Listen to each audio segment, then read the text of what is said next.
অনেকদিন ধরেই ইচ্ছে করছিল যে একটুখানি চাউমিন খাই। হ্যাঁ, বাড়িতে তো বানিয়ে খাই, কিন্তু না, বাড়ির চাউমিন আর ইচ্ছা করছিল না।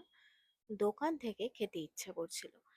আর আমার পাড়াতেই, মানে আমার বাড়ির ঠিক পিছনেরই আর কি একটা গলিতে দারুণ একটা দোকানে চাউ করে, যেটা আমার খুব পছন্দের। আর হ্যাঁ, ওই দোকানটায় মানে সাদা চাও করে, আবার তার সাথে সাথে এই যে লাল চাও এটাও করে।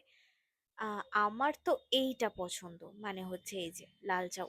আর সাদা চাও খাই, বাট দুটোর মধ্যে বলতে গেলে আমার এই লাল চাউটাই ভাল লাগে, যেহেতু একটু স্পাইসি হয়, একটু সস টস দেওয়া থাকে, কালারফুল।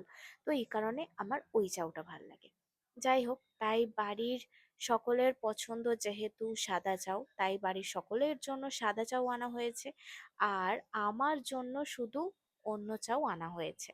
কিছু করার নেই, কারণ আমার ওটা পছন্দ আর আমি ওইটাই খাবো, এই হচ্ছে ব্যাপার। তো এই যে সাদা চাউটা এখন আপাতত বাড়া হলো, ওপর দিয়ে স্যালাড দিয়ে দিচ্ছে। এটা বাবা, মা, ভাই তিনজনেই খাবে। ওপর দিয়ে একটুখানি সস টস ছড়িয়ে দিচ্ছে। সাদা চাউ যে আমি একদম খাই না সেটা না, খাই, বাট এই যে আমি আমার পছন্দের চাউমিনটা পেয়ে গেছি। ব্যাস, আর কি চাই বলো তো? পছন্দের জিনিস পেয়ে গেছি, এখন চুপচাপ খেয়ে নিতে হবে, আর কিচ্ছু কথা বলা যাবে না।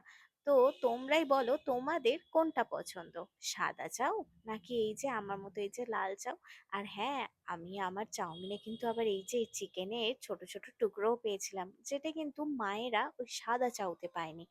তো একদিক থেকে বেশ ভালোই হলো এই চাউটা খেয়ে। যাই হোক, আমার তো এটা পছন্দ। তোমাদের কোন চাও পছন্দ অবশ্যই কমেন্ট করে জানিও, সাদা চাও নাকি লাল চাও। চলো, আজকের ভিডিওটা এই অবধি রইলো। আপাতত টাটা, বাই বাই, আমি চাউটা খেতে থাকি ততক্ষণ।